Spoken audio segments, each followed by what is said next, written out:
We're good now. Peace and blessings, everyone. Love and light to you all. Hope everybody's enjoying the second annual State of the People. We're doing it all live, like we've done probably most of the past year. Our Attorney General has been doing a great job. I believe everybody has the same opinion for the past year, holding folks accountable. We know it's a busy time up there in Albany, but she still took some time to speak to us. So without further ado, I know she's busy. I want to bring her on. Let's bring in our Attorney General, Tish James. Thank you. Good afternoon, everyone. First, good afternoon, Brooklyn. I'm still in Brooklyn, haven't gone to Albany, so I'm still here doing the people's work. I want to thank Public Advocate Jumaane Williams for convening his annual State of the People address and for inviting me to join all of you.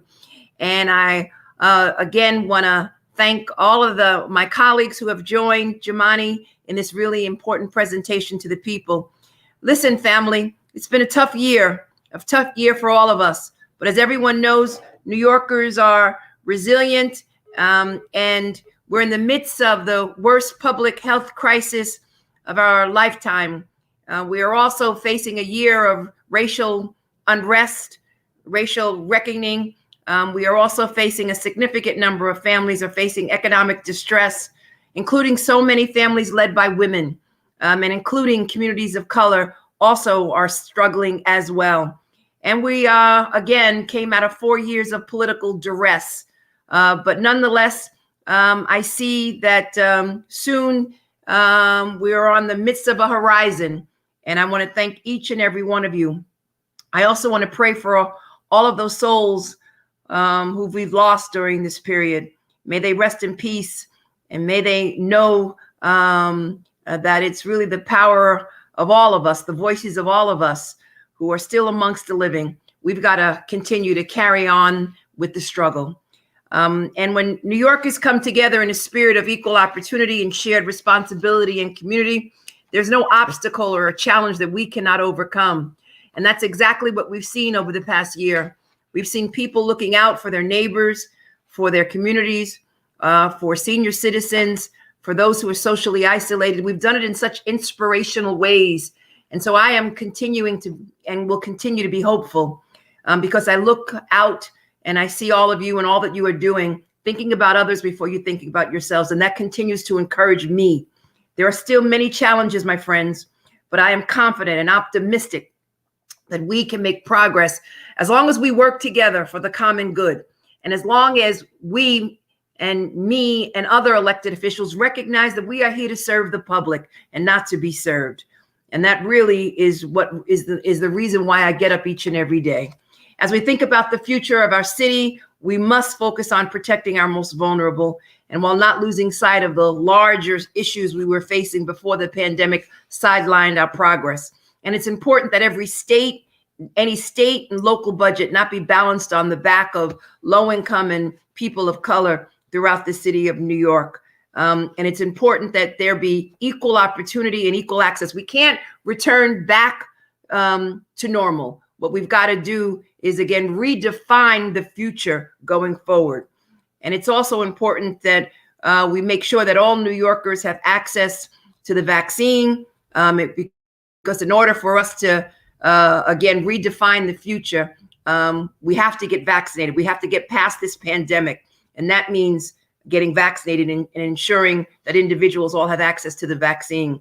Despite our concerns and despite the history of this country with regards to vaccinations, all of us must get vaccinated because times have changed.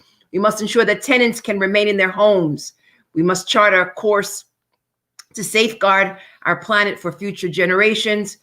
And of course, we must reform our criminal justice system so that the system is working for all of us. And that we, again, recognize both individuals who are law enforcement and all of us. We recognize and respect the humanity of all of God's children. And that's really critically important. First, it's important that New York does everything in its power to ensure that marginalized communities are able to access the vaccine, as I mentioned, and eliminate any potential barriers to inoculating these communities. We must close the racial gap in vaccinations, requiring both education and awareness, as well as efforts to ensure access.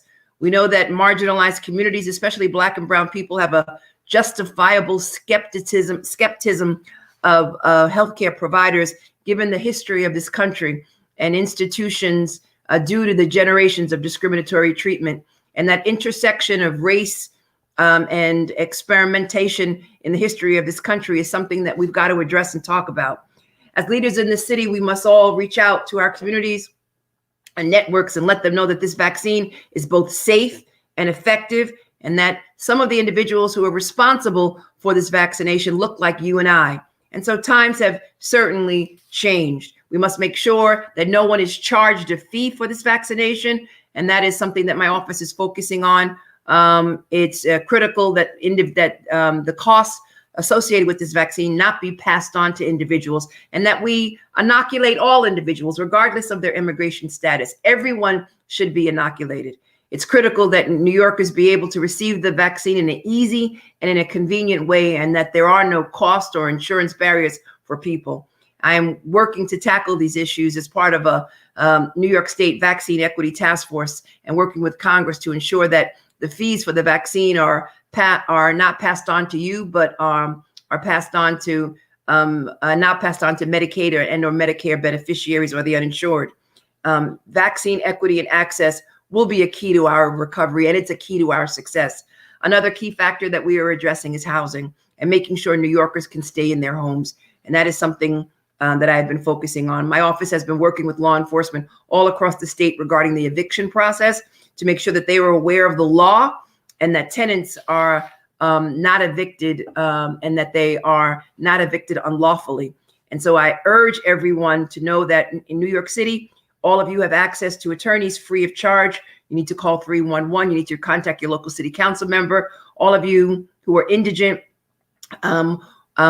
have access to attorneys in the city of New York. And there are resources available and programs available to avoid eviction in the city of New York, particularly if you have been disrupted by the COVID-19 pandemic.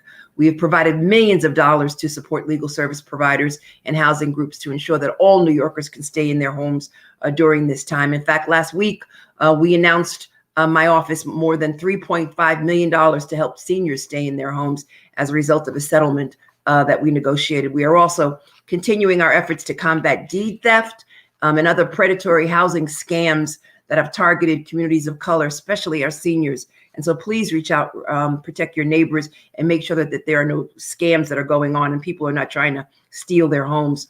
We launched our Protect Our Homes initiative, a campaign of coordinated prevention and enforcement actions to combat growing rates of deed theft in New York City and educate homeowners.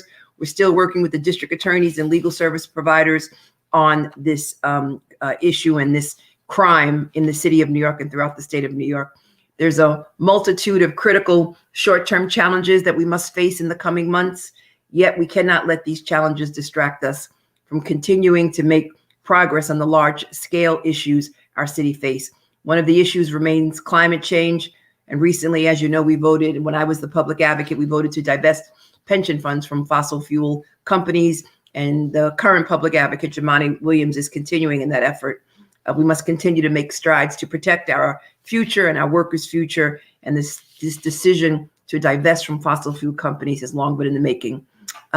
It's also important to know that we joined with Eddie Batista from the New York City Environmental Justice Alliance, who I know is speaking soon in this regard, and who joined with us back in 2017 when I served as the public advocate, because we know that there is it's prudent that we invest in our planet and that we not invest in companies that cause harm to so many people. As we all know, climate change is also an issue about justice because environmental racism is real. And as we continue to see our climate plagued by the impacts of our actions, we can no longer ignore the reality that is the wealthiest and most privileged in the world who have caused the majority of the damage, and that is primarily felt by the poorest and least advantaged. I keep a picture of a little girl on my desk. When I was a city council member, she died from an asthma attack. She lived in downtown Brooklyn. It was primarily due to the air quality in downtown Brooklyn. we really need to focus our efforts on climate change.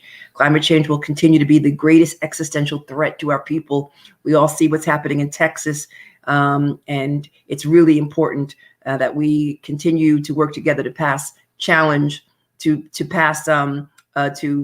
raise challenges and to hold big polluters accountable, and to hold them accountable for their regressive policies that unfortunately impact our lives. And lastly, let me just also say that the criminal justice system is a broken system, a system that poses the most immediate and direct threat to communities. Many New Yorkers have lost faith in law enforcement and our justice police and our police and our justice system. There's no question that NYPD, unfortunately, has a long pattern of engaging in excessive and brutal and unnecessary and unlawful force. And all of this is preventable. And that's why, as you know, I filed a lawsuit against the NYPD because these policing practices are unlawful and simply unacceptable. We will continue to hold them accountable, particularly as it relates to large-scale protest. We must ensure that they know how to respond to large-scale protests and not engage in excessive force, violating the First Amendment rights of individuals. I will defend and protect the right for individuals to peacefully protest. And we, again, working with so many advocates, not only in New York City, but across the state, we must simultaneously evaluate the role of police in our society and ensure that there are mechanisms for public oversight, accountability, and input, and also understand that poverty and mental illness should not be a crime. Progress is progress, but first we have to change. We must demand change and accountability, which are desperately needed.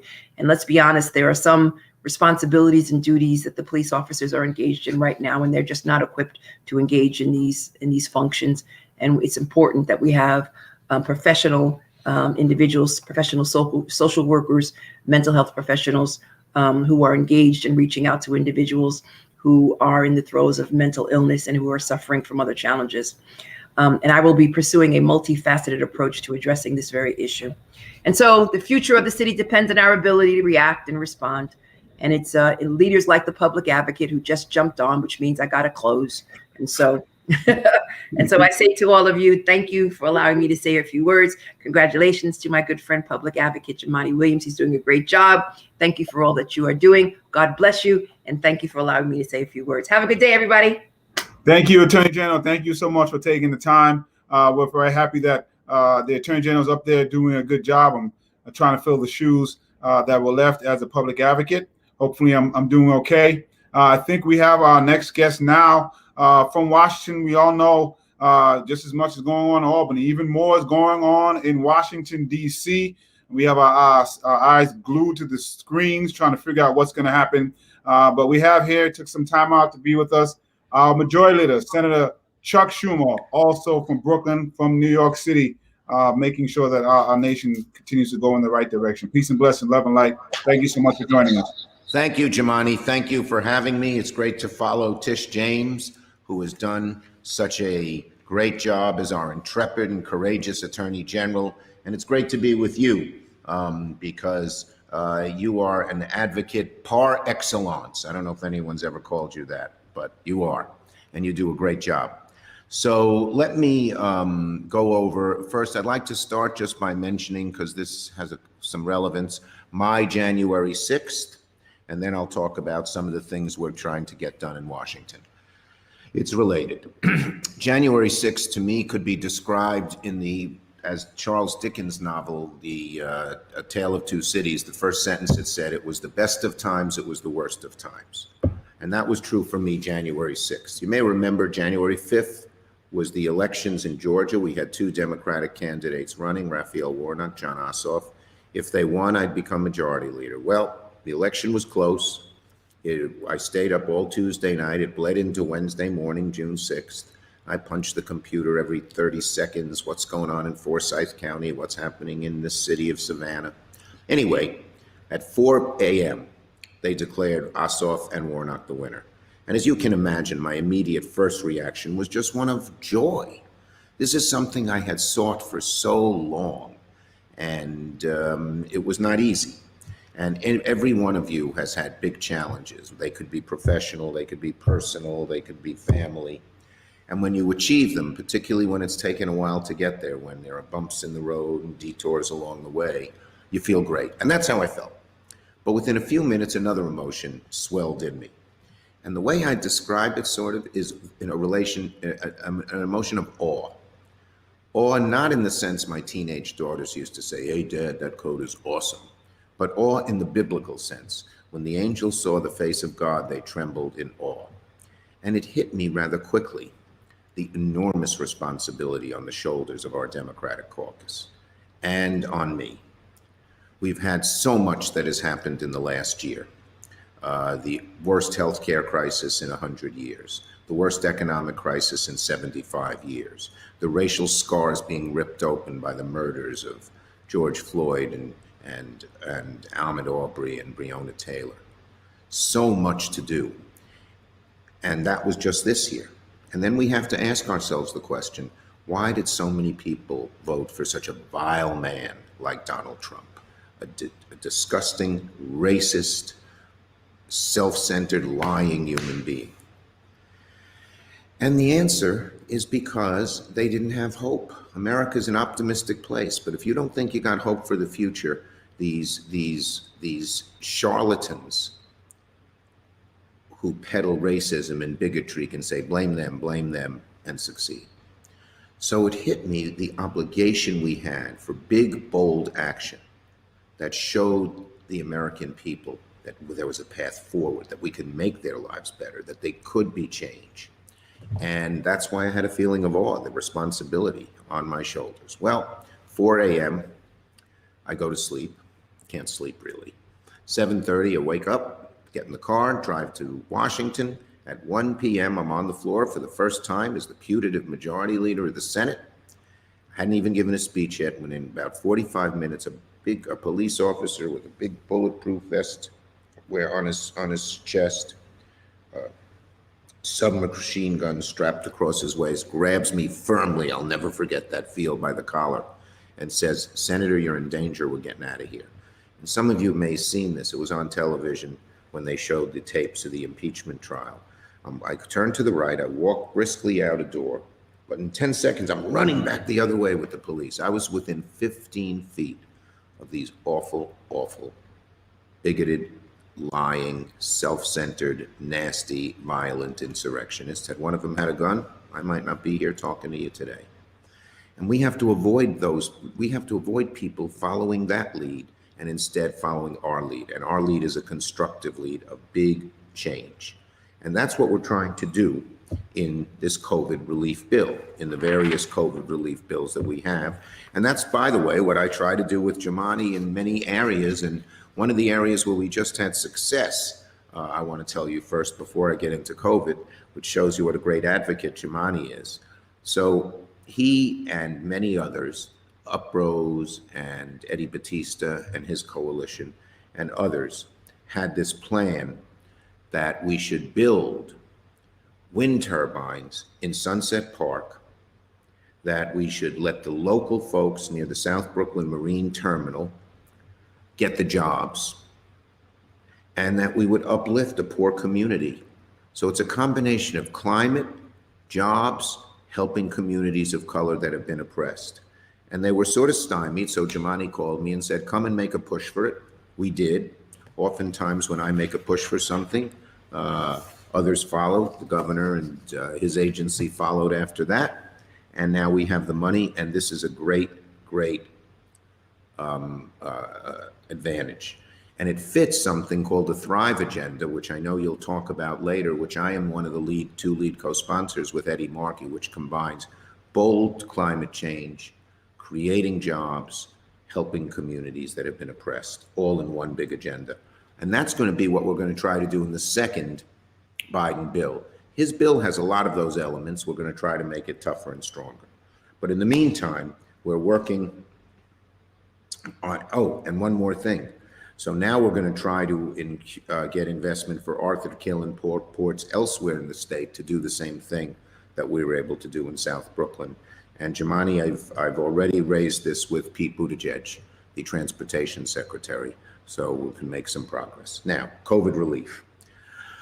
We have two COVID relief bills, the one we passed in December and the one we are trying to pass now. The bills have many things in common. One is to get vaccines out quickly. In the first bill, we provided money for states and vaccines, but in the second, Joe Biden wants to take over the vaccine, set up centers all over the country, run by the federal government, manned by 100,000 new healthcare workers who should come from communities in which these centers are set up, joined by FEMA workers and National Guard, have very few criteria, and let just people line up once the vaccines are available, which should be in a month or two, and just get them. And that was going to accelerate the process dramatically. We have put in the law that communities of color and poorer communities should be first, not last. I was glad the feds opened one of their first centers at Medgar Evers and York colleges in Brooklyn and Queens. We'll need a lot more of them, but we're going to push hard for that. Here are some other things we got into the bill that people may not know. Of course, we got money for PPP for many of our small businesses and our nonprofits. I got money to keep the MTA running. We got $4 billion in the last bill. We're getting another $6 billion in this. And the MTA announced no layoffs, no cutbacks, and they can actually begin to improve service with the money we've gotten them. We have money for SNAP, bringing it up 15% to feed hungry families, money to prevent eviction. New York State gets $2 billion, which exclusively has to go to pay the rents of people who have lost their jobs and face eviction. And there are three other things. Oh, money for the schools, 80 in the first bill, another 160 here. And that's going to allow every school to open up safely and quickly. The goal is every single school should be 5 days a week in September, but most of them before that. And then there are three other things in the bill that I'd like to highlight here so people know. And that's in this previous bill. One is Pell Grant eligibility. We now say that anyone incarcerated can get a Pell Grant, and that means they can enroll in a community college course, in a technical course, in a college course. So when they get out of prison, they have a skill and a profession, and they can make their lives better. Makes a great deal of sense. Second, and this I worked on with Alexandria Ocasio-Cortez, she called me. So many people in her neighborhood in those early April days were dying, and nothing of corona. Nothing breaks my heart more, Jamani, than when you see the grandchildren and children, their face pressed against the glass of the hospital window, looking in and saying goodbye to grandma, grandpa, mom, dad. No touching, no hugging, no kissing, no saying goodbye. And what added insult to injury is a lot of these families, they lost their jobs, couldn't afford a proper funeral and burial. We have provided $7,000 retroactively for those who had to pay, and in the future for those, God forbid, who need to do this. That's the second thing in the bill. And the third thing in the bill, which people may not know, is money for our churches. The heads of the Baptist churches and the AME churches came to me and said, as you know, in the African-American community and in many of the Hispanic communities, our churches are our lifeblood. They provide social services. They give people solace and support when they need it. And so there's money from the PPP program for them and for the nonprofits. And then we put money into something called CDFIs and EDIs. Community Development Financial Institutions, Minority Development Institutions, and their job is to take our small businesses, our small nonprofits, our small churches, and help them apply for these dollars. I'm going to get to Jamani a list of every one of these CDFIs and MDIs. Please post them. I'm posting them. So our people who don't have a banker, don't have a big shot banker, don't have an accountant, can actually access these dollars. In the new bill, and one more thing we put in that bill was money for Save Our Stages, our independent arts venues. They're going broke. These are places where people like to gather, to dance, to sing, to just listen to music. No one's showing up. We need the money. So we have that. We have money for state and local governments, a lot, $350 billion, and money for our restaurants as well, who are going broke, 6-month grants. So there's a lot in this bill.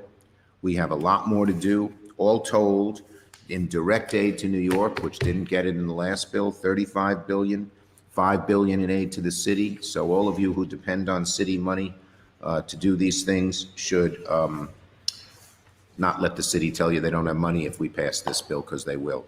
Joe Giummani's coming on to kick me off, so I want to mention two more quick things. First on police brutality, the Justice in Policing Act put together by Ben Crump in the names of George Floyd, Breonna Taylor, and Ahmaud Arbery is a very strong bill. We're going to try to pass that in the Senate. It is really strong. Not only does it ban chokeholds and ban no-knock entries, but it gets rid of police immunity. It lowers the standard of intent. It allows families to sue police officers who are way out of line, and creates a national registry. So a police officer who's kicked out of his department for bigotry can't apply for another one. Second thing we're trying to do is decriminalize marijuana and take the money that comes from the tax and put it back into the inner city communities that have paid the greatest price, as well as expunging all the records. And third, and not last, this has become a racial justice issue. Elizabeth Warren and I have called for $50,000 in student loans to be forgiven. Joe Biden can do it with the flick of a pen. 40% of these loans are on the backs of people of color who are taken advantage of, many of them first time to go to college. These for-profit and other colleges said, here, sign up for all these loans, you'll get a good degree, you'll pay it off, and they never gave them a degree.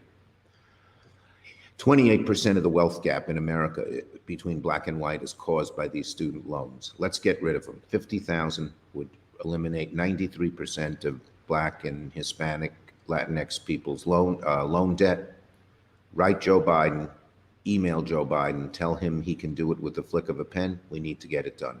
I went a little over, not much, but Giummani's sitting there very patiently trying to get me off the stage. Off the stage I go, but I had a lot of information and I wanted to share it with you all. Thank you again, Giummani, for doing this wonderful, wonderful day. Thank you so much for taking the time out and sharing what's going on in DC. We really appreciate you coming on and sharing some of that. I know folks have some questions, but we'll get to that some other time. But that information was very helpful. So thank you. Thanks, Giummani. Thank you.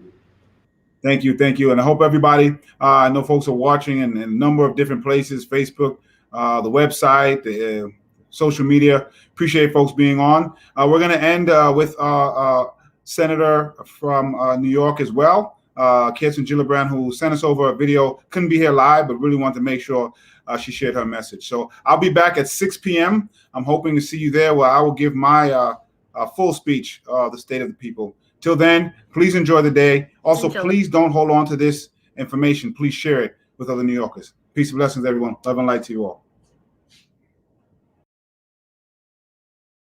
Thank Public Advocate Williams for inviting me to be part of this year's State of the People. This past year has been extremely challenging, and we know that the pandemic, like most crises, has hit low-income communities and communities of color the hardest. It has not only highlighted but magnified existing inequities in our society, in healthcare, in economic opportunity, and in quality education. As your senator, it is my responsibility to help our nation, our state, and our city address those inequities from the roots. The new administration and the new Congress give us a chance to take a new approach to recovering from this pandemic, one that lifts up every community and helps us build a more just future. I know that Public Advocate Williams shares that vision, and I'm so grateful to have him as a partner in this work. I will keep fighting in Washington to raise your voices and get every New York community the resources they need. Thank you, and enjoy the rest of your event.